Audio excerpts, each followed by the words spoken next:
Hello, everybody, and welcome to episode one of Lady Wrestling Showcase. I'm Astrid, one of your hosts, and I'm joined by the amazing. I'm on the opposite side. Melball, how are you, Mel?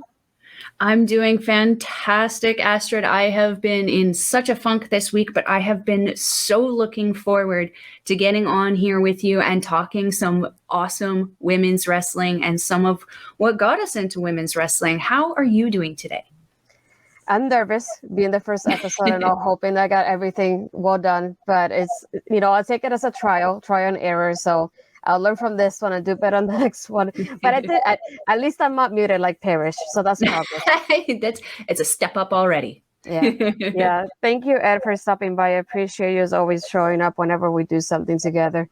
Yeah, I figured for being the first episode, it will be a good way for us to not only introduce the show of what we're thinking of doing and any ideas that we got going on, but also show a little bit about ourselves, because I feel like usually with both of the show, every show that we do, because to be honest, we do a lot too now. I feel like every show that we do, we end up talking more about wrestling and then what we liked about it, but we don't talk a lot about ourselves either. So I feel like people don't get to know us until we're like an aspect like this. And I figured this will be a good way for us to do that. So I thought about, because this has been something that has been on the plans for months now. It's not the way we hoped it was going to happen, but it's happening now. And I'm thankful that it's with you of all people, because I only wanted to do it with you and with whoever will show up as a guest. But I knew I wanted to do this from the beginning. So I'm grateful that we're here doing this together. Finally, I get to do a show with you after so long. It feels like it's been forever. And it really has been. I feel like it's probably been almost a year, hasn't it, since we were actually together on a stream. Yeah. This is super, super exciting. I'm totally excited to get into this with you and dive into what it is that we like about professional wrestling. Yeah, and to be exact, I think it's already been a year. For those of you that don't really know us, we did a show last year. We did a reaction show to Knockout Smackdown, and I was already planning on it because I wanted to do the first stream that had all women's reacting to an all women's pay-per-view, which I thought would be an awesome idea. So thinking about it, I was struggling to find people. I had Ella J, who's another person that's really dear to my heart since I met her. And then Cody, of all people, who had the show with last night. We were talking about Impact Wrestling last night on Making an Impact. Thanks to Cody, he said, well, I have a friend, and her name is Mel, and I think she will go well with the show. And I said, well, let's bring her on and see how it works out. And even with your delays on your computer, because I remember your laptop was delayed when you were doing the stream back then, even with them, we sparked our friendship after that, talking about everything from wrestling to life. And we basically talk every day. So it's nice to talk in a different aspect when it comes to wrestling and on screen too. And yes, we shared the screen, for the first time a year ago now. Feels like so long ago. And what an incredible night that was too. All women's wrestling, man, with an all women's review team. You couldn't get much better than that.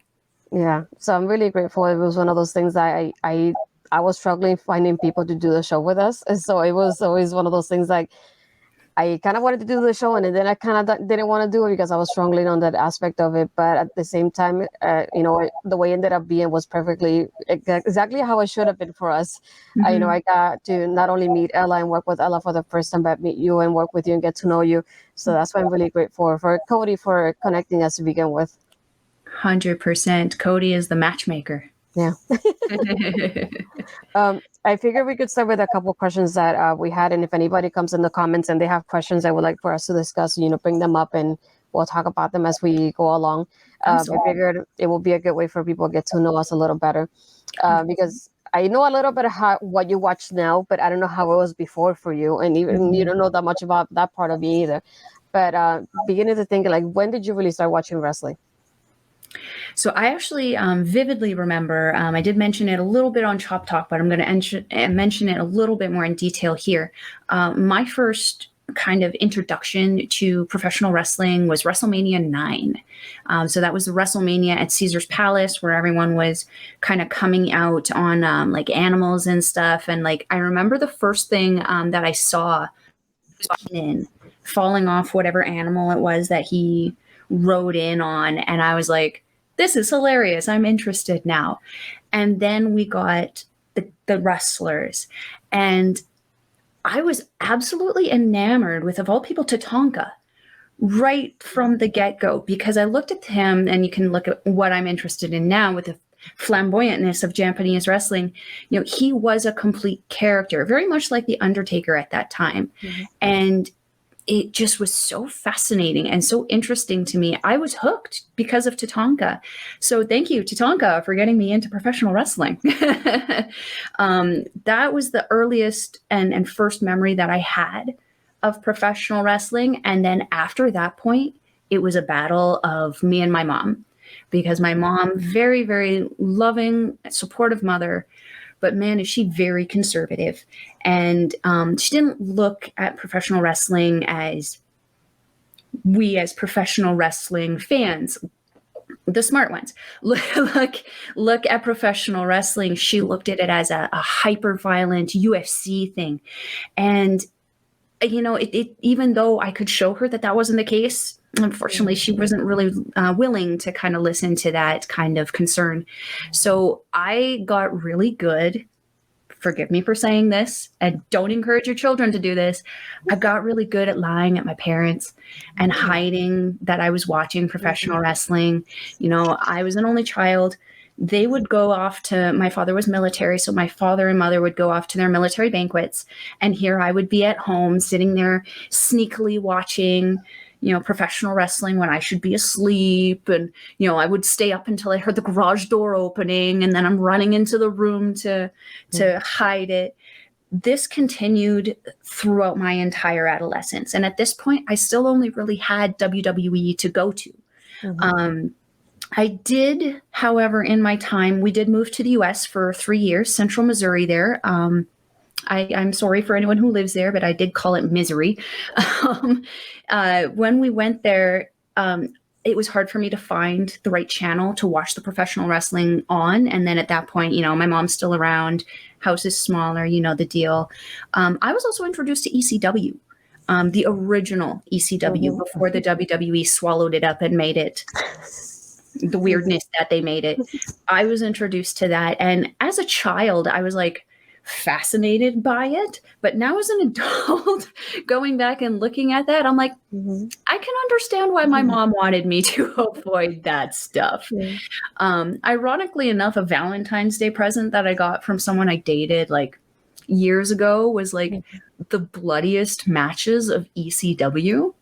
I mean, if that's not coming from the heart, get you a guy, right? Throughout my teen years, high school was really rough for me for professional wrestling, because I went to a Catholic high school where the boys thought professional wrestling was stupid. So I didn't hide that I was a fan. I was that person doodling Jeff Hardy coming out of the Ring of Fire in the ledgers of my school notes as art projects. Like, everything was wrestling for me.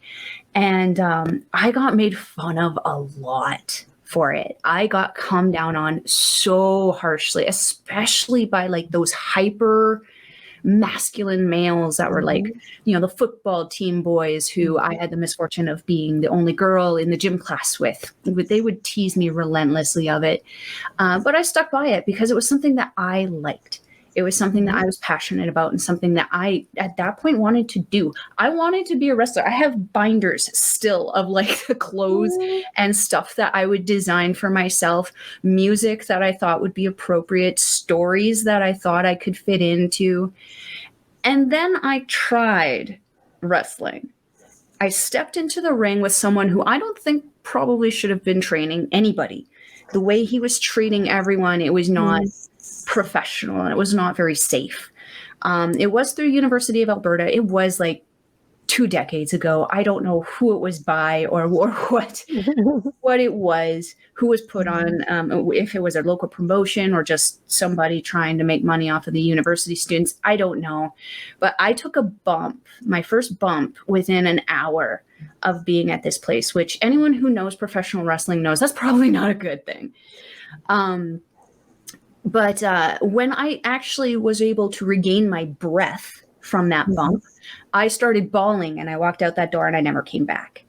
That didn't ruin my professional wrestling experience, though. At this point was when now Impact, formerly TNA, started coming out, started making more kind of noise. So to me, it was like, okay, now I have something. I have options. So I think at that time it was like Monday night and Friday night at that time was WWE, but like TNA was like Thursday, I think. I know they were all on different days, so I was able to watch all of them. I had a friend who came over and played like Monday Night Raw bingo with me all the time. That was a lot of fun. Oh, thinking back though, I'm like, wow, we were kind of little losers there, I guess. However, Hello, Corporate Joe. oh, hi, Joe, Mighty Joe. So yeah, after I discovered that I could have the option of TNA also, and then, you know, the internet really started to grow and I started to have even more options. I'm not going to lie, I started to kind of drift away from the WWE more into the TNA. And then TNA got into that Aces of Eights thing that I tried to tough it out for that feud, but they took over so much of the airtime and just so many issues with that feud for me that I couldn't really keep watching the product. And I think that some fans nowadays can relate to the same issues that were potentially going on with the WWE before the great upset, I guess, as we'll call it. I discovered, though, only about, I want to say about 7 years ago, was when I finally discovered my love, which is New Japan Pro Wrestling. If you know anything about a Melball, you know we have a channel, Andre and Melball's Wrestling Chat, that specifically talks about our love for Japanese wrestling. New Japan kind of took all these aspects, like I wish I had discovered it sooner. All the aspects that I love about professional wrestling that I personally feel should be always taken into consideration when you are a worker. And that's your look, how you speak, how you act, how you carry yourself in the ring, how you cut promos, you know, everything that they do, even though there's a very distinct language barrier, because I don't speak Japanese, they are able to convey it to me in a way with their actions, with their motions, with their temperaments, that I don't need to know what they're saying. It's very well translated to me what it is that they're saying. And this led into my discovery of Stardom, which is essentially, for anyone who doesn't know, New Japan is essentially an all men's wrestling promotion, whereas Stardom is an all women's promotion. Both have been working together. Both have had people go back and forth through them. Currently, New Japan is actually hosting a tournament right now for their first ever IWGP women's title.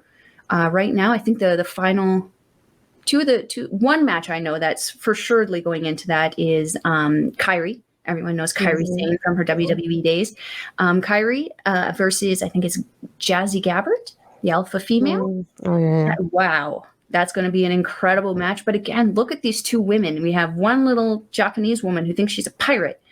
And then we have this beast of a woman who she looks like a beast of a woman. I mean, everything about Jazzy's getup is incredible. I'm going to go off on a tangent if I start doing that, talking about the individual wrestlers here. But again, for New Japan, I got into it about 6 or 7 years ago. Stardom, it's been only about a year, maybe just a little bit less. But I got to tell you, if you haven't checked out Japanese wrestling, highly, highly recommend it. The girls and the guys, they work so hard to promote and give you a phenomenal product. It's very, very much very easy for English speakers to kind of follow along with. They have English commentary most of the time in New Japan. Stardom, it's kind of hit or miss. But sometimes hearing the Japanese commentary, even though you can't understand it, it's exciting. You don't know why it's exciting, but it's exciting. But yeah, that's pretty much the gist of my wrestling history, how I got into it, and where I've kind of evolved into. I do tend to watch a little bit of Lucha Libre now. I do have my luchas that I have my favorites of, one of which just recently joined Los Ingobernables de Japón, which is Titan.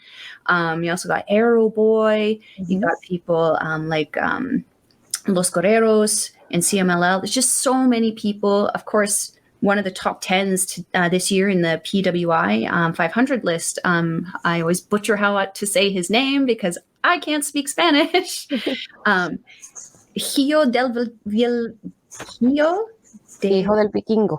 that one. Yeah, that's a good. I prefer to Astrid for all this talk. I got you. Don't worry. But yeah, that's pretty much my history there. And I like learning about it because it's so different from mine. Because the first time I ever watched a little bit of professional wrestling, I remember my dad was watching. I think it was Raw most likely, and it was when the it was the storyline with Snitsky and Lita and Kane, and Lita lost the baby, and Snitsky just kicked the baby like a football in the arena. So that was the first time I ever saw it. And when Lita got hit with the ladder, so they were crying because she lost the baby. And I kept telling my dad, I was like, that's so sad. Like, why would they have her in the ring if she's pregnant and all this stuff? And I like that right away. My dad explained everything to me, like the storytelling aspect of it. And he just kept telling me, no, this is not real. They're just basically acting. Some of the moves, they do hit each other at sometimes, like for real, to put it like that. But he just explained it to me from the beginning. But I don't remember watching it consistently after that happened. But moving here to the US in 2004, I feel like more in early 2005, I started watching WWE more often. I don't remember how I started watching it or why. I just know that I did. And I had people like Rey Mysterio and Eddie Guerrero that really got to me. And I liked the storytelling they gave and their moveset so much that I fell in love with the way they wrestled. And I enjoyed them so much. And then I had like few times when then my dad kept following Sting because that's his favorite wrestler. So he's like, oh, let's watch TNA now because Sting is in TNA.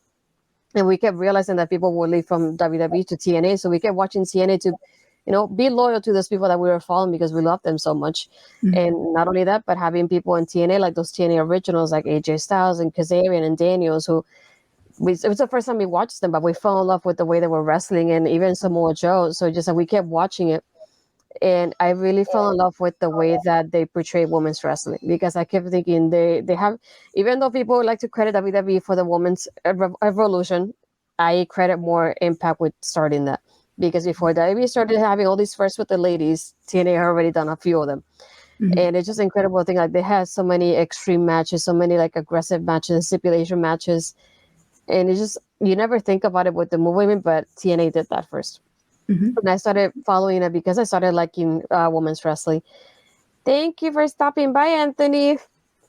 Hey everyone, I'm at work, but here to support and idol. Thank you. We appreciate you coming in. But yeah, I kept watching TNA because of that. And then it's when NXT started, and I was so happy because NXT was in Orlando, which this is where I live right now. So I kept thinking, it's cool because I feel like I can finally go to a show and watch it. So I enjoyed that aspect of it, and I liked how NXT was highlighting the ladies even as they were starting. And it's also nice to be a part of them from their journey from the get-go, like watching people like Charlotte Flair and Paige, Emma, Sasha, Bailey, even Becky, to start from where they were in NXT to the revolution they have in the main roster. It's pretty nice to follow them from the roots in NXT to where they are now. And I remember even going to live events and meeting people like Emma and meeting Bailey too. And it's just nice to see where they are at the moment. So I always fell in love with the way that NXT was delivering the ladies. And I felt like long story short is one day we started doing the women's evolution. So I feel like it gave me more of a reason to watch it, because I kept thinking I love what the women do and I want to see them more often. And it's when the ladies started getting more time, which is exactly what I wanted from them. But I kind of started falling out of love with TNA for a little while, and I stopped watching it. I don't remember when, I just know I did, but I kept following WWE.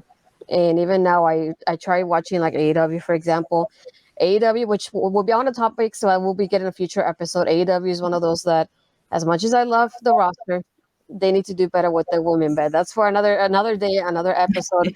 So we'll talk about that. So we'll be planning it. Hopefully, I'm hoping to have a guest for that one, so that way you can talk about the frustrations we have as ladies watching AEW on a weekly basis. But I digress. But just watching everything that we've seen so far from the ladies, and it makes me so happy with the progress they made. But at the same time, I feel like they can do more, even with everything that's happened so far.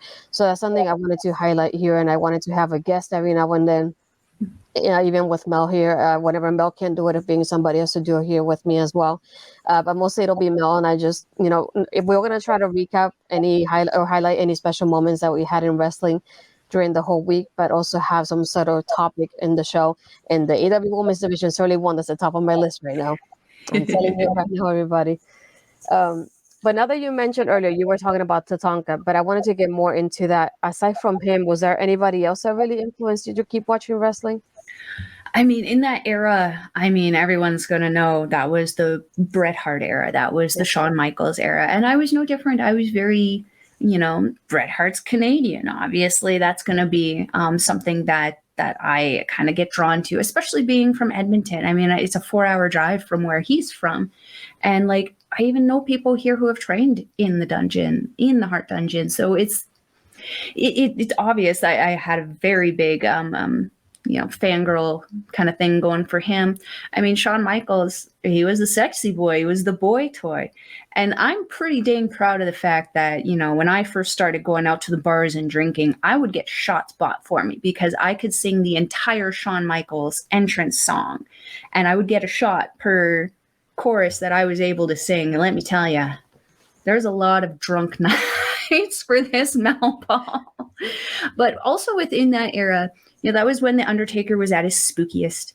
And that was definitely something that captured my attention also, because I do like these kind of over-the-top kind of characters, because if you keep seeing the same people kind of over and over again that are just kind of like everyday, people, it does get boring very quickly unless they're doing something, over the moon fantastical every single time. That's got to be exhausting. In that time, I think that was when Luna, how do you say her last name? Vachon? Yeah. Yeah, with the mohawk and the craziness. She was my favorite woman at that time. Between her and Sherry. Sherry Martel is one of those women who's like, she was one of a kind, and we've not been able to get another woman like her in professional wrestling since her passing. May she rest in peace. She was so crazy, but she had this ability to just articulate everything that she wanted to say and be able to just say it. It didn't matter her state. It didn't matter how messed up she was. She had that job to do. She came out, she did it, and she did it awesomely and in such a way that I felt was unique to her. And I miss it. I miss it a lot. Having these kind of over-the-top characters was something that, again, brought me into professional wrestling. I feel that from that time, it evolved into the cookie cutter stuff where, we had the Stacy Keibler, the Tori Wilson, the Kelly. They were all kind of like all the same. And there wasn't a lot of functional things kind of going on with women's wrestling, which kind of honestly, like as a woman, I thirst after guys. I'm going to stay watching a show because they're cute, of course. But for the women's division at that point in time, especially the last part of the 90s, early 2000s, it was not a good time. It was not a great time for women's professional wrestling. And despite me like Lita was in that time. She's one of my favorites. Same with Natalia. But man, I don't feel that at that time that women's wrestling was showcased in a way that was proper, even for the time. Having to sit there and be like, oh, we have a title match tonight, Trish Stratus versus Lita in an evening gown match. Bruh, what? No. Yeah, no, for the that's 100th not- time as well, because how many times do they face each other? Exactly. But with those two, they did start to lose it a little bit at the end of their kind of respective careers. But they were one of those women. There were a pair of those women that were so involved in their sport that they came up with something different almost every time. And I can't imagine that was easy for them to do because they pretty much did everything. But I was never bored of their matches. I never felt there was a repetition to them. I felt that they would be able to utilize a different emotion or a different kind of intensity every single match. That made the match emotions very, very different. Whereas, and no slight to them, but if you make the same combination, or what's the word I'm trying to say? If you make the same, if you look at Tori Wilson and Stacy Keibler, they had the same thing in the era that they were together. They fought a lot together. The difference between Trish and Lita and Tori and Stacy is Tori and Stacy were boring to me. It was repetitive. It was just pretty much them slapping each other a little bit for me until they got to their signature moves, and then one of them hit a finisher and it was done. That's not women's wrestling. That's not wrestling. So yeah, the other women that I would say were very influential to me were Natalya. Natalya actually is my favorite wrestler in the world. Female wrestler in the world. She is, because she came in around the same time that I think a little bit before Beth Phoenix, but she came in at that time showing a different build and showing the build that I personally wanted as a woman, which was way more thick, way more muscular, way more educated. She wasn't just coming in wanting to rip someone's dress or shirt off. She came in knowing how to kick the crap, probably out of more guys on that roster than the guys knew how to do. So she, I think, would be my number one person, because she also is one of those people who, whenever she steps into the ring and she has a match with somebody, she not only elevates that person, but she elevates herself. And not only that, she gives a fantastic match every single time. I feel that's a Hart thing, because Bret Hart was the same way. Owen was the same way. TJ, I mean, he might be in, relations with the family, but the same thing, same way. It's a family trait for sure. What about yourself, Astrid? For me, I feel like I have a little bit of, I don't want to say a little bit of everything, but sort of.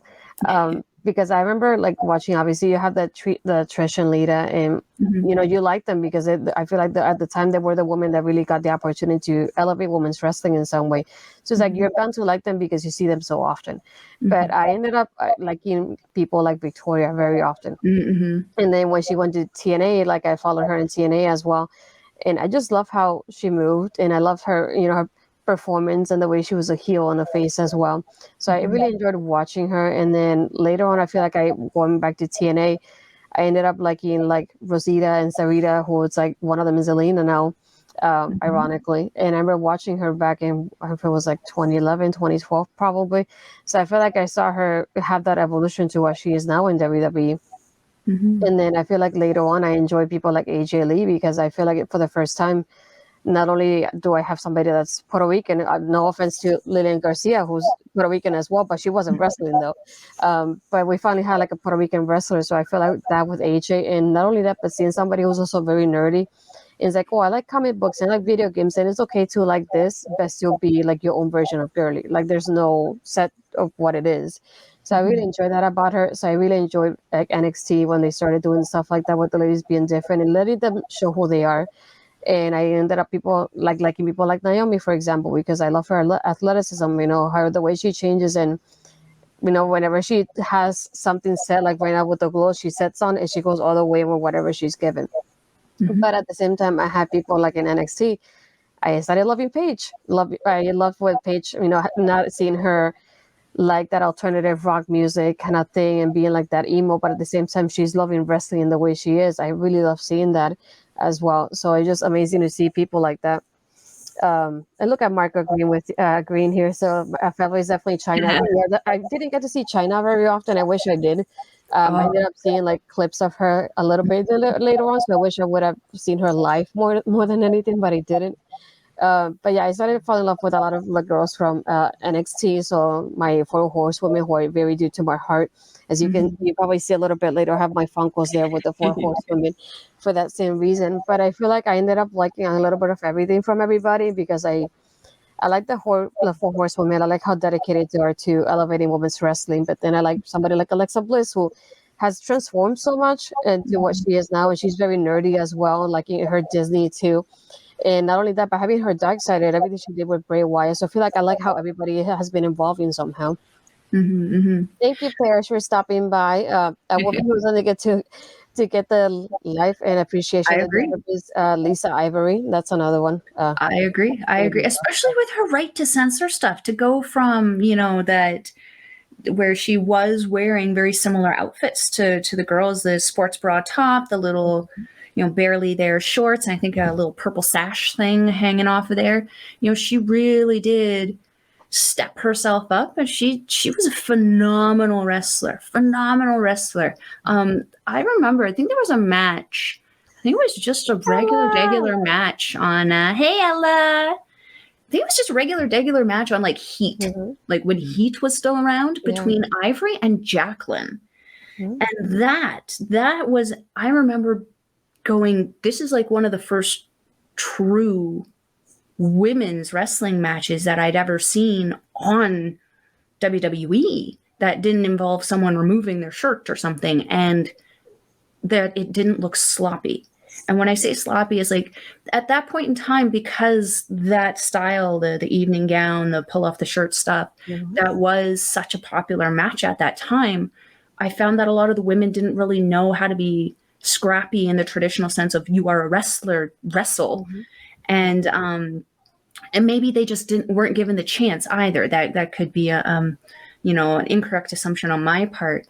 But I feel like that was that moment where I saw full real wrestling and a real women's wrestling match where they knew what they were doing, they knew how to wrestle, and they were showing it off. I was going to mention one person exactly when Ella pops in, so I can't ironically the timing of this. But I think another one that I really ended up loving was Mickie James, because I feel like for once I saw somebody that was curvy and confident in her skin and in the way she is. And I really love that about her. Even to this day, I love how no matter people might think she might be older than the rest of the girls, or like she's more of a veteran compared to the other ones. She kills it every time, no matter what she does. And everything she's been doing lately with the last rodeo, I'm so intrigued. And I love how she's facing girls that she hasn't really faced before. And just to say like, oh, let me go against this person. I haven't faced her before, as my last rodeo in wrestling, and hopefully leading her up to the Knockouts title, which is what I'm hoping for at the end. But I like seeing the way she has evolved as well with her characters. And she's always been somebody that I feel other people have learned from, because she was a little while with Alexa Bliss as well. So I like, that end of it, that partnership there too. But yeah, I have enjoyed Mickie James for a while now. And even then now, I was watching the little clip of her entrance with Mia not too long ago that they remixed their songs together when they teamed. I love how nice that sounded. It's so well together. And it may sound kind of odd because the songs kind of feel like they shouldn't go together, but they sound really well done together. And That's awesome. yeah, I had to send it to you so you can listen to that one later. Yes. But yeah, I have trying to think of I think another one that I really enjoyed who was for a while was Melina. I like how she was very aggressive and in the ring, and even Michelle McCool as well. I feel like they came in at a time that they wanted to show a little something different from the ladies. That wasn't just the bra and panties matches. They tried to give a little edge to it. Parrish, Mickie James, just like Shania Twain might be getting a little older, but still kicking ass. Very true. Yeah. I mean, shout out to Mickie James, man. When she's in those outfits, there's some outfits where those are really, really low cut. And I'm like, yo, they are not coming out and you're still beating someone down. Good job, girl. Right. But like the evolution that we've been able to have the privilege of seeing Mickie James go through from her indie days to the WWE to TNA to now. I mean, what a treat. Though I will say, I did retaliate a little bit when I think it was Michael Cole was doing the Piggy James thing. I refused. And this, I think, is why I am so terrible at actually knowing wrestling moves names. For a very long time when he was doing that, I would actually watch wrestling on mute. So I couldn't actually hear what was going on. I couldn't hear, what was being said, because I was like, that's not acceptable. That's body shaming on a public level. At any era, that's not okay. I disliked that they did it again with Natalia later. Where like, come on, dude. You're an old shriveled person sitting there talking about wrestling at ringside. Shut up. Yeah, that's what I'm hoping that one day we'll have Ella here in an episode talk about Mickey James for the whole episode because I that's think that would be a yeah, great idea. there's so much we can talk about, and who better than Ella J to talk about Mickey James? But I Yeah. agree with you when it comes to that storyline. That storyline made me feel so awful. I kept thinking like, if they're making fun of her and I look similar to her and my body build, then they're calling me piggy as well. And it's something that I totally hated watching in TV or whatsoever. Mm-hmm. It's probably for my end of it, it's one of the worst storylines I ever see for women. And Oh. just women don't have to have like a certain size or shape. So just seeing that, especially thinking like Mickey James is so incredible for you to be judging her about her body, if anything. So Mm-hmm. here, Mark, Stephanie McMahon is another trailblazer. She went from the IBS t-shirt model to chairwoman. Yeah, I feel like that's definitely something that we need to talk about in an episode as well. Like her Mm-hmm. rise from just being part of like the dive shop kind of model Mm-hmm. to now what she's doing. And we've seen it. I don't know if you've been able to watch a little bit of it lately, but ever since Triple H took over with creative, you can tell just that different influence in the product and how many people are watching it, and you can Mm-hmm. tell something that came from them as a whole. So that's why I've been so excited to watch it even more lately than before. I know they can still have some fixes when it comes to the ladies every now and then because Mm-hmm. one match in 3 hours is not cutting it for me. But Mm-hmm. still, they have been doing a lot better with the product lately, and I know that's definitely that evidence of the change that we had in WWE recently. So it's nice to see. 100%. Yeah, I don't personally watch WWE or AEW regularly. I kind of get my news from you or from any kind of other fan site on Facebook, Instagram, Twitter, all that kind of jazz. But what I have seen, especially since the old fart got removed and the new hotness got put back into where it should have been. Mm-hmm. Um, there's been not only just like, between my friends that I have noticed, just overall the fandom of the WWE has had a huge, Mm-hmm. huge change in how they're feeling because of this change. But I'm not going to lie, like Stephanie McMahon, like was the girl that I wanted to be when I was in high school. Like that girl was gorgeous. And then as she got older, she just got more gorgeous. And I know some of that probably has to do with she has a lot of money to obtain that gorgeousness, but still gorgeous, and it still looks naturally gorgeous. So I gotta give it to her on that one. Yeah. uh, um, yeah, this is something that I also wanted to touch on in a future episode. As Mark is saying, Steph was all for Evolution 2. Vince was against it. Hopefully, we get it now. Yeah, because I remember, like, as we said, we had discussed Knockouts Knockdown last year, and we didn't get it this year so far. I'm probably not going to get it. But I would like to see a Revolution 2 because I like how having that aspect of a women's pay per view. And I feel like they have a lot of talent and they can bring up other people who are not contracted anywhere else either. And I think if maybe they decide to work on it, they can easily partner up with other companies just to have that talent there for one night only, as long as they mention like they did with Mickey James at the Rumble. Imagine like somebody like Mickey James coming in here in the Rumble as the women's champion from another company that we never mentioned before on TV. Like it definitely shows that there's an outside world outside of WWE, which is something that I really didn't enjoy that they did before, just kind of erasing everything that happened outside of them. So I'm definitely hoping for that Evolution too. I will be excited to watch it again. I wish I would have been able to go to the first one. And I remember seeing the hat. I told Parrish about it not too long ago. They had a hat with the Evolution logo on it, and I was so in love with it. And they only had it in the event. They didn't have it in the IV shop. And I wanted that hat just to show that I watched that pay per view and I wanted a part of it somehow. But just like Ella, yeah, I'm hoping the rumors are true and we do get that soon, because I feel like they really need something to like boost the women's division, especially now. But yeah, I feel like definitely I'm hoping it happens soon. I definitely am. Um, and not even just for WWE. If we kind of look across the kind of board of what a lot of these companies, particularly in North America, AEW, WWE, ROH, Impact, even some of the Mexican stuff, AAA, CMLL, they have a plethora of women. There's absolutely no reason why they couldn't, and again, why they couldn't band together and try to work together, have some kind of like company scraps. It would ultimately be very marketable and be very, I think, successful for all of the companies involved, but also the people. Because how many people, like, how many fans watch WWE but don't watch AEW? How could they benefit from being, subjected to both of them? How could Impact and ROH, they're already kind of working together, but both of those fan bases could benefit from seeing more interaction. Same with having those two companies go with AEW. There's absolutely zero reason why these companies cannot work together.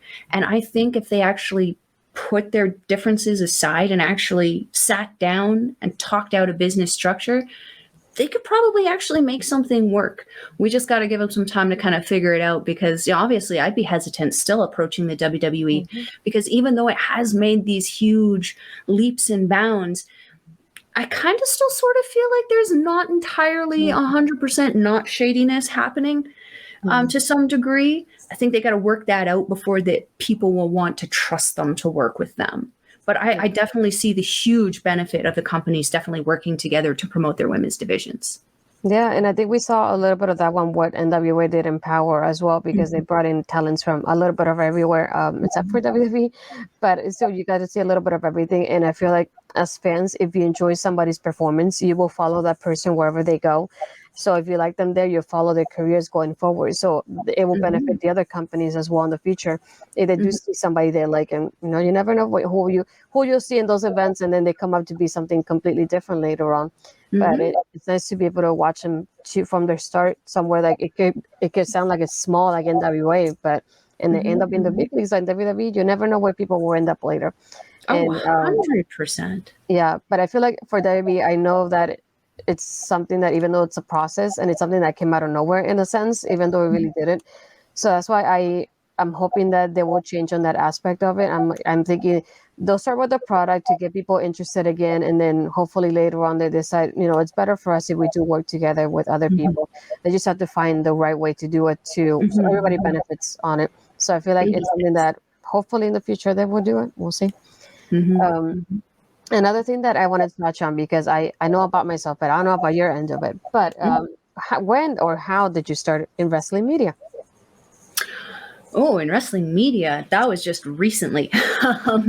Actually, it was ironically probably about 2 years ago when, again, our good friend Cody Defoe had approached me to be a part of the New Japan kind of G1 coverage, so to speak, on Love Wrestling. And it was myself, him, and another gentleman, where we just sat there and we talked about the G1 and everything. That was, again, about 2 years ago when I was first kind of introduced to camera stuff and being online. I actually consider my first real kind of work to be the women's show that I did with you and Ella. And what an incredible experience. I came out of there actually very inspired to push forward in doing something with this. And it was only about 3 months ago where myself and Andre Como decided we like Japanese wrestling. We need to share it with the world. And that was kind of what we did. The last 3 months has been us watching a lot of Japanese wrestling, staying up freakishly late to do so that we're ready to record in whatever time that we do. And yeah, it's really been in the last 5-6 years that everything has kind of come together for me in media. I'm certainly loving the advertising part of it. I'm loving making these fun little videos. I spammed you last night with a dozen little videos to advertise all kinds of things. So yeah, that's only kind of been the last, I would say, about 5 years that I've been really interested in it and have actually dove into it with the support of people like yourself, people like Cody, people like Bobby, people like Ella, just backing me. It's been a real treat. Yeah, I think when I first did the show with you, I thought you had done more than what you'd done at the time. So I had you join I had you to do it just to get a different side of a different aspect of women's wrestling from your eyes. So I didn't really know how much experience you had on it, and even then, I had only a couple months of experience. I started around in July. last year, but this is something I've wanted to do for a while. I just never had like the space and the time for it. I had a job that unfortunately had me working too much overtime, and I didn't have a life like I wish I did. But I'm glad that now I'm in a new job that I have the time off to be able to do this. And I've been enjoying doing it, and I know seeing my family just think of like I went from like thinking, oh, I'm too shy, and people are gonna make fun of my voice, and people are gonna make fun of my accent, and the internet is ridiculous, and people are gonna bully you with comments. And I always thought this is something I don't want to do because of that, because I feel like people are gonna rub me off being online, as a whole. So I thought of myself, I'm not gonna do it, but when I saw the tweet from Love Wrestling that a year ago, more than a year ago now, for contributors, I kept thinking, oh, yeah, I'm going to start with writing because I have a writing degree. So it would be a great way for me to dive into this. And then I started to learn that it was not supposed to be writing. And they kept asking, it's like, who wants to join us on stream? And I'm like, oh, anybody can join. I guess I'll try it and see how the internet treats me, because I was expecting the worst out of everything. Um, but yeah, I kept thinking, there's no way I can do this. And it was amazing to do the first show. I was freaking out. And thank you, Mark. I know you've seen me grow up and doing this for a little while now, but I'm finally able to do it now. um, but I remember thinking I'm that kind of person that's too shy to do this. And I feel like I would be able to take the criticism from people, even though I want to learn. So I was super, super shy going into this, but little by little, I started learning how I can do it and grow. And I went from let me do writing to doing multiple shows a week and doing my interview show too. And I just collaborating with so many people so far, and I'm hopefully collaborating with more in the future as well. And I have people like you since we met, and Ella since we met as well, who have been incredible with their advice that have helped me grow, and people like Bobby that's been in the chat, and Ed who was in the chat earlier, and Pear's just been hanging around a little there too. It's just incredible to have them support me in a way and just give me feedback whenever we do a show together, to the point that I can apply it and grow from there. And even like I have people watching me at work when they kept asking me, why do you leave so early? And I said, well, let me show you. And I showed one of my coworkers my reel not too long ago. And then he just asked me, oh, is this what you want to do? And I said, yeah, I think if I can have a way to make it some kind of full time for myself, I would do it. I won't mind that. And he said, no, you're really good at it. Like, I never knew this is why you were leaving work early per se. But he's like, if this is what you want to do, go for it. He's like, you're doing incredible already. So I know you can do better, and you can do even more than this. So it was nice to see when he got the other side of me. Now he understands why I do what I do. But even now, I've been able to not only do shows like this with you, but talk about Impact and NXT with Cody and Parrish, and even sometimes Ed, to doing interviews. I never thought I would interview somebody on screen. I thought I would be terrible at it. And it's like, I'm not saying I'm the best, but I've been learning and growing from it, which is what I like more about at it. And then doing now the NXT review of Women's Wrestling Talk. I never thought I'd be able to write a review about wrestling. But here I am doing it every single week. And I have people like reading the articles. And not too long ago, we had one about Puerto Rican wrestlers, female wrestlers to be exact. And I highlighted a few other ones that I know. And I know there's more than that. And it's incredible to look at the numbers of like the people that have viewed that article. It's incredible to watch. I was going to catch up on the comments here with Ella real quick. Ella, there are definitely a percentage of people on the internet that are trolls and are stuck in their own opinions, but most people in the community are great, including you too. Thank you. Love. And you were concerned, as you mentioned, that people would like make fun of your accent, make fun of your voice, but it's actually one of the things that actually brings people in to it. The one thing that you thought would be a weakness is actually one of your greatest strengths. Yeah. Thank you, Lawrence. Here from Ella, if it makes you feel any better, I waited until my last semester of college to take my public speaking requirement. I'm such an introvert. Ironically, that's one of the first classes I took, and I hated it. But at the same time, I met one of my close friends from there who likes wrestling, Roberto. I'm definitely gonna tell him about this, that I mentioned him later. But it was nice to like meet somebody who was also a wrestler, and at the time he would tease me for like Cena, so that's how this started. So yes, like, I can't believe you like Cena. I was like, well, I enjoy what he does, and then I fell out of love with him. But that's a different story. I'm gonna be quiet because he follows me on Twitter now. Yeah, and as Ella says, it's all about growing and learning, push yourself outside of your comfort zone, because this is definitely 100%. something that was completely outside my comfort zone to begin with. Yeah, it's very scary to be vulnerable to the internet. Look what we got here, Mel. Hey, Andre. Yeah, but it's definitely something like I've grown to love, and I love what I'm doing, and I'm hoping I can do more and learn from whoever I can.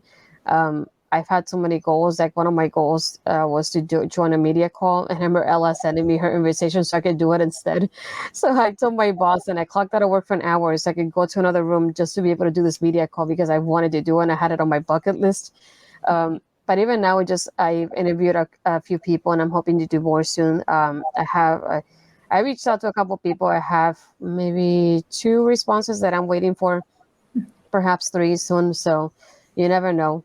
But yes, it's about, I feel like, doing goals and See, just I'm the only one who thinks this. yeah. Sorry, Ella. But yeah, Ella's one of those people that I've learned a lot from. And, to think about Ella, just, I think it's your first week this week, if I'm not mistaken, that she's doing this full time. And it's incredible to think like we're at a time that you have enough work in wrestling media that you can make it full time is incredible to think Mhm. about. But yeah, I never thought that would be possible. So I'm always like, oh, if whatever I can do, whatever I can learn from people like Ella who, making this a full time job, it's incredible to think about. So that's why I'm really excited to start this. I feel so good way to highlight certain topics in women's wrestling, and hopefully, thank you, Anthony, for coming back. I feel like it's a good way to highlight certain topics and coming from women. I feel like it doesn't happen often that women talk about women's wrestling, and I feel like we should. And that's why I like your show as well with Andre, because it's not often people talk about Japanese wrestling. And I feel like it's something you enjoy. You'll find your audience and you'll find people that love it as much as you do, and they'll follow it up, hopefully. So, 100%. yeah. And Just keep putting yourself out there. Someone will eventually find it. yeah, very true. And there's something that I learned from Ella as well. Just you might not see the growth and everything right now, but keep working on it because you never know who's watching you and who's gonna end up having that opportunity for you, or that way of like, let's do something together, and it changes the way you see things and it changes the way you do everything. So it's always exciting to see. Another thing that I wanted to discuss is when we thought about Ladies Wrestling Showcase. I feel like that was a big one for us, because I remember, I think it was the beginning of this year, if I'm not mistaken.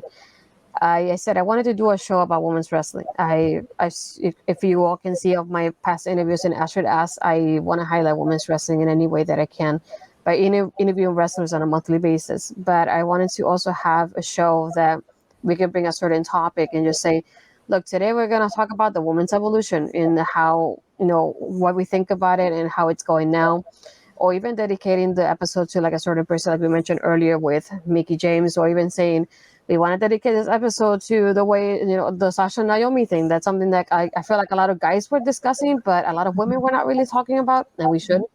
So that's Mm-hmm. definitely things that I wanted to bring up. I don't know if you had any thoughts of what else you wanted to bring up in the future for an episode.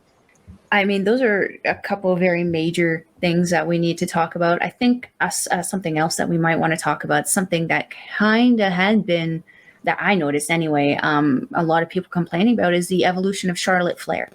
Would love to talk about her. She is one of my personal favorites. The queen, you can't really argue with her where she is. She's worked very hard to get there, but there's some dispute on if she got there because of her talent or if she maybe didn't. So I would definitely be interested to dive into there and see scarily what the comments think of that. Probably going to get a lot of pushback from some people. Oh, good, not Ella. Thank goodness. But yeah, I think we've got a couple really great ideas to kind of plug ahead on. The Naomi thing, I think, and Sasha thing is definitely something that I think we need to discuss sooner rather than later. See, but we have this And is there it why. is. Yeah, I was gonna say that this is why we bring up topics like this. We always get the opposite views, which is nice to see. Even if we Mm-hmm. don't agree on it, then we know why he will bring up a point of why he disagrees, and we'll discuss it. And that's the point of it more than anything. 100%. Yeah, look at, and we 100%. have 2 for Charlotte so far. Oh, there we go. Uh-oh, I started a fight in the chats. Dun, dun, dun. um, I feel like this is something we have touched on a little bit. Oh shoot, Mark, we have 3 months worth of shows now. Yeah. We really do. We've got to get on that. Another thing, we kind of touched up a little bit on it, but what are we hoping to highlight and accomplish with Ladies Wrestling Showcase? Oh gosh, everyone within women's wrestling. I mean, to go back to what you were saying before, being exposed to new talent, not knowing who they were before, with certain shows. I had the privilege of seeing Jody Threat at a local show in June. She, just meeting her, getting to know her, seeing one match, I was like, this chick's cool. I like her. She's cool. Now look at her. She's on AEW, like fighting Athena. I mean, yeah, there's a little craziness going there, but Yeah.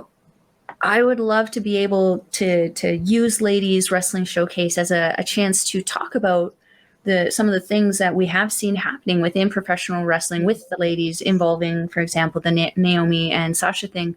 But I also think it's a great idea for us to show you guys all of the incredible talents that we can get. The local talents, the people who are not too busy to come on for a stream with us. I at least that's the hope, I think, with the Ladies Wrestling Showcase going forward, to be able to not only interview these women, but to be able to sit down and just chat with them about women's wrestling issues.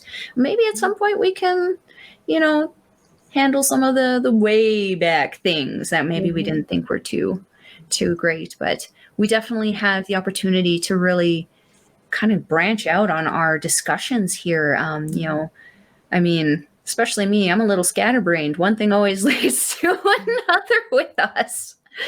Oh man. But what about with you, Astrid? What are you hoping to showcase on the Ladies Wrestling Showcase?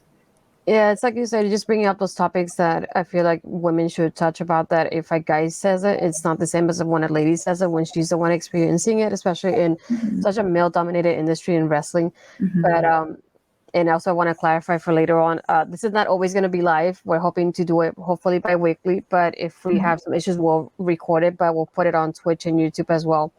And being that we're going to do it on Fridays, hopefully by Sunday, I'll have the audio version on the podcast. So for those that don't get to watch it live, you get to listen to it and catch up on it later. So it'll be available on Spotify, Apple Podcasts, and Google Podcasts, Stitcher, and I think I'm missing another one. But I'll have always the links when we release it.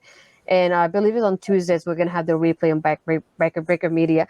So we'll, you see a little bit of coverage from us every now and then. I just want to make it accessible for a lot of people, because being me, I'm a visual learner. But when I'm working, I like to listen to a good podcast to keep me company when I'm working in the office at work by myself in the morning. So it's nice to always listen to. So I like to listen to Tag Talk, for example, with Kylie and Haley, and even listen to Ella's podcast whenever I'm working, because it's the only time I have some kind of silence to concentrate on things. But I wanted to, more than anything, make this accessible for all kinds of viewers and listeners too. And just to have a way to, you don't have an excuse to not really discuss women's wrestling, because you're getting not only video, but you're getting the audio version as well. And Spotify will have the video as well. So it's nice to see this, but I'm hoping to, like you said, highlight those topics, like how, we want to talk about, how Charlotte began her career in NXT to what she is now, and thinking back of like, when can we expect her return? How do you feel how she'll return in the storylines and the roster? And like Becky Lynch coming in, hopefully probably with Ronda facing next year, and like the women's main event, and like experiences with had in wrestling personally as well. And I feel like we can have a topic or an episode dedicated to a certain person, like we mentioned with Mickey James earlier, and have somebody like Ella who's had a personal connection with Mickey James to bring up those topics.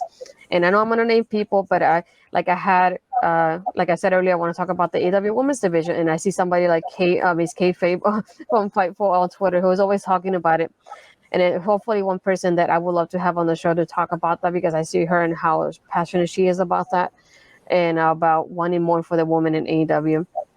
But yeah, I feel like it's one of those things, like if we can bring up somebody that is near and dear to that topic, we'll bring them up if we can, hopefully. So, and if anybody has any ideas on topics that would like for us to touch on about, you can always message us somehow, especially on Twitter. Let us know. Hey, I feel you guys should talk about this. And look, I feel like I've never heard anybody talk about this, and we would like to discuss it if we can. One that I always thought about has been Sasha and Naomi, because I keep thinking a lot of guys are always talking about, oh yeah, they were unprofessional, they were this and they were that, and I didn't agree with a lot of comments I saw online from guys, because I'm thinking, I'm looking at it from a woman's side of it. And it's just like, you see the buildup of what happened. It wasn't something that happened overnight. So I want to talk about that buildup, that frustration they had as women in wrestling, and just thinking like they feel like they had no other solution but to give up their spot for a little while, and maybe talk about how they can be involved when they return if they do. So little things like that I would like to discuss in the show somehow. 100%. 100%. And Um, what's your Twitter handle there, Astrid, in case people want to get a hold of you? I wonder what it is. No, but like one thing that we'll always touch on, my Twitter is definitely one way to reach out to me and let me know, hey, I feel like you guys could talk about this sometime in the future. So, like I said, we're doing it bi-weekly so that way we have enough time to research on what we want to talk about and hopefully find a guest if we have to, and have a handful of topics to bring up to you guys, and hopefully in the comments with like we had tonight, that we had an incredible amount of comments that I wasn't expecting. You guys can bring up your points of views and we'll definitely show them on screen as well. But it's just definitely something about highlighting women's wrestling in any way we can. I feel like we always see shows to react to the shows, or we always react to Raw, to NXT, to SmackDown. And I feel like we don't see enough kind of podcast kind of shows anymore to have a topic and discuss it throughout the show and involve the audience as well, which is something I wanted to do. And this is why I wanted the show, so long ago. Um, but I'm hoping that it's just a learning experience for us and to bring up like our side of it as women watching wrestling and how much when we want wrestling to improve for the women. Like it has had a lot of improvements, but I feel like we can improve a lot more as well. So I would like to see that on screen. But yeah, aside from that, I think that's all I really wanted to discuss when it comes to Ladies Wrestling Showcase. So you have something else in mind, partner? You kind of covered all of it right there. I think you got all of the good points. A lot of hard, deep discussions that I think again, that as you said, need to be kind of taken up from a woman's perspective. Because unfortunately, people can speculate, but again, something like this, or even that Me Too movement, there's so many things that people don't always take into consideration. And I think it is a good thing to have someone of the opposite sex kind of come in there and definitely kind of say what's what in that. Always professionally said. I love you, Astrid. Love you. No, it's just I feel like it's definitely been a time that we've wanted to work together for so long, and I feel like we didn't know how to for a while. And I kept thinking, how can we not only highlight women's wrestling but also work in the way we want to work together? And I know you had everything going on with New Japan and Stardom, so and I don't watch it like the way you do. I may watch it every now and then, but it's not often enough to talk about it. So I kept thinking, which is a one way that we can work together and, still have like not only show, because this is how we are even off camera with each other as we text every day as well. So I wanted to show not only like how we talk to each other about wrestling so often, but discuss and highlight so many things and topics that I feel a lot of people dismiss in women's wrestling. And it just, to how it started to what it is now. So it's definitely like we always kind of brainstorm about topics, and hopefully we'll have something that's engaging for you all and entertaining, and hopefully something you can, have in your comments and tell us, being civil, of course, but telling us what your opinion is on it, as everybody's in the chat talking about Charlotte just a minute ago. But it's nice to see like everybody has a different point of view. It's nice to see something that I've learned working with you guys is like we all have different backgrounds. We all think differently. So it's nice to see like why do you think differently and how that happens. But it's always nice to have that point of view. Like, oh, I never thought about that, but I can see where you're coming from with that. And I would like to kind of point that out to women's wrestling as well. And yeah, I feel I like this is definitely would something like to have the opportunity to introduce you to some of my favorite ladies in Stardom. One of my personal favorites over there is Utami Hayashi Shida. She was sitting on the number 2 spot last year at the PWI 500. So she is an incredible talent. Again, as I described earlier, she's one of those talents that elevates herself as much as her opponent. And I've never seen her have a bad match. I've seen her have uninteresting matches because of who she's fighting with. But she always works super hard. So I'm excited at the prospect of introducing you to her. Yeah, I feel like another topic that you bring it up to is like I'm hoping to hopefully in some shape or way or form talk about the PWI for the women because that's going to be Mhm. coming out soon, and I know there's been people teasing about it, so I'm really interested to see how it goes this year and what the rankings are about, and Mhm. for the talent that we don't know, with hopefully talent that we can learn about and enjoy Absolutely. in the future as well, which is something I noticed especially recently, and something going back to the topic that we first had about wrestling and how we started watching it. Come on, Mark, you're always civil. Um, I one thing to just I remember when I started watching wrestling, it's always been my dad and my brother watching wrestling. But Mhm. I feel like I took it a step further with from them because I started watching indie wrestling and learning about the indie Mhm. talent before they go anywhere in the big leagues. And it's just interesting to see how they look at me like, and I jump out of joy when I see somebody accomplishing something new and they're like, who the heck is that? And I'm like, don't worry about it. You're not going to know who they are because it's literally just people in the indies that I've learned about every now and then. But yeah, I'm just hoping that it just gives you all an insight to what we hope to bring up to the table with this show. And like we said, it's always improving. Ah, perish. No, I'm not going to say it. But anyway, yeah, always hoping to improve what we can discuss and what we can bring Mhm. up. So I'm really excited for this. It's been a passion project for both of us. So I'm hoping we can get more people involved in the future and just see how it goes from there. But do you Mhm. have any final thoughts, my lady? Not. I am pretty good with this, unless we want to start letting everyone know what we're going to be up to this week. I believe. What day is it? It's Friday. So on Monday, October 24th, Olay is going to be debuting its inaugural show, the first stream that it's going to be posting, which is a show that I am involved in along with our good friend Carl and Alex, and it's called Paramindful. So Paramindful is a spooky show where we're going to pretty much start off telling you, very similar to this, what got us into spooky stuff, what scared us, what made us believe in that stuff, and then some of the experiences that we've had throughout the years that have made us maintain our belief in that spooky kind of stuff. Again, that'll be debuting at 5 p.m. Mountain Time on October 24th. If you want to follow myself as well on Twitter, I just have to check here at Collins Melball. I'll be doing posts on that for all of the Paramindful shows as well as the shows that I do with Andre. Andre Como and myself, we have our Spooky Yuki parish. I was about to say that when I was waiting for Hashtag you. spooky ish. Yes, yes. I also have on Wednesday, Andre and Melball's Wrestling Talk will be releasing a second episode of Chop Talk that is essentially going to be Andre and another kind of local sensation here, local super fan, the Omen fan. He is going to be on with us for our second episode, where he's going to be talking about how he got into professional wrestling, as he's only been a fan for a few short years. So we're going to talk to him, see how everything went, and that will be going live at 8 a.m. on Wednesday.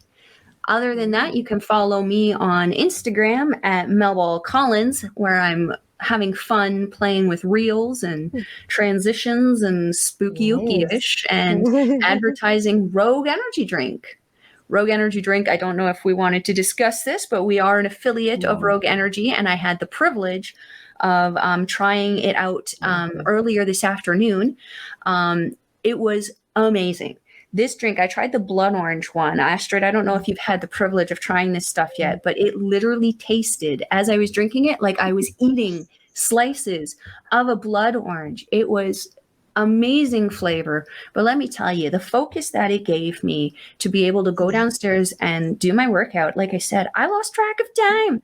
I was having so much fun. It gave me that mental stamina. It gave me those little body tingles that people like with their pre-workouts. I loved it. I give it a 10 out of 10. Highly recommend it. And Astrid did have the thingy kind of going around down there. If you Yeah. use our code OLE Pod, is it? Yeah. Yeah, OLE Pods, you can get Yeah. 10% off your next order. Yeah, and for those that don't know, OLE is our local establishments. So there's a group of us doing certain shows for that. So I will watch out always for the socials because you never know when they'll premiere the new episode of a new show like Paramindful that's happening on the 24th. So it's always like follow them on their socials, and that way you'll get the latest on about everything. Because I don't know all the details either. I have a terrible memory, so you'll find that out sooner or later. But I'm telling you right now. But for me, you can find me on my Twitter, which is Astrid Pizarro, and my Instagram is Astrid Pizarro 20. For me, I do Tuesdays taking over with Chris Parrish, who's been in the comments with us tonight. And then I have on Thursdays making an impact with Cody Defoe. We talk about Impact Wrestling at 10:30 p.m. Eastern after Impact is over. And sometimes we'll do it on Fridays, depending on when they do their big pay-per-views like Hard to Kill in January. But yeah, it's always exciting to talk about Impact, who's been a company that's highlighted women's wrestling in such a great light and for so long. So I definitely wanted to highlight that as well. And I've wanted to talk about Impact for a while because I feel like I fell in love out of watching Impact, and I want to go back to it. And has been my way to do so. So I'm being really excited to do the show with Cody. And like I said, this is going to be bi-weekly for us, usually on Fridays. And then if we don't do it live, we'll pre-record it and definitely air it on, Twitch and YouTube. And then we'll have it hopefully on Sundays, an audio version. And then Tuesday, we'll have the replay in Backbreaker Media. There, I got everything, I think. Hopefully. Shout out Mike the Ref, always being super supportive of us.